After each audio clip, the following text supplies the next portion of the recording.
મારું નામ રાહુલ ભુવા છે, આમ આદમી પાર્ટી વોર્ડ નંબર 4 ઉમેદવાર। આજે હું લોકોને ખાસ વિનંતી કરું છું કે આ મોકો 5 વર્ષે એક વખત મળતો હોય, આ વખતે 11 વાગ્યા પહેલા મતદાન કરો અને મોટી સંખ્યામાં પરિવર્તન માટે વોટ કરો એવી હું લોકોને અપીલ કરું છું। આજે થાકતા નહીં, આજે હારતા નહીં, આજે ઉત્સાહસભર તાત્કાલિક આજે આપનું મતદાન નોંધાવો અને એક સારા વ્યક્તિઓને પસંદ કરવાનો તક મળ્યો છે, મોકો મળ્યો છે।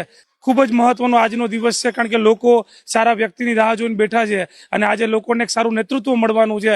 ત્યારે અમે પણ ખૂબ પરસેવો પાડી રહ્યા છીએ, ખૂબ મહેનત કરી રહ્યા છીએ, લોકોની વચ્ચે જઈ રહ્યા છીએ અને લોકોને વિશ્વાસ પણ અપાવી રહ્યા છીએ કે આજે થાકવાનું નથી, આજે હારવાનું નથી, બસ આપનો દીકરો આપની વચ્ચે આવી જ રહ્યો છે 28 તારીખે। મતદાતાઓને એટલી જ વિનંતી કરીશ, ગમે એટલો તડકો હોય, લગ્ન પ્રસંગ હોય, જો આજે આપણે રાહ જોશું, આજે આપણે થાકશું કે આજે આપણે મત નહીં આપીએ તો સારા વ્યક્તિઓને પસંદ કરવાનું ચૂકી જશું। તો મતદાતાઓને એટલી જ અપીલ કરીએ, લોકશાહીમાં આપનો એક મત નક્કી કરે છે, સારા નેતૃત્વ ને લાવી શકાય છે। તો મતદાતાઓને એટલી જ વિનંતી કે આપનો કિંમતી અને પવિત્ર મત છે એ આજે આપવાનું ચૂકશો નહીં, અચૂક આપ આજે મતદાન કરો, વધુમાં વધુ મોટી સંખ્યામાં મતદાન થાય એવો પ્રયત્ન કરો અને આપના સગા સંબંધી, સ્નેહીજનો, પરિવાર, મિત્ર સંબંધીને પણ મતદાન માટે આપ સૌ કોઈ પ્રેરણા આપશો એવી હું આપના માધ્યમથી રાજકોટના લોકો, વોર્ડ નંબર 4 ના લોકોને અપીલ કરું છું।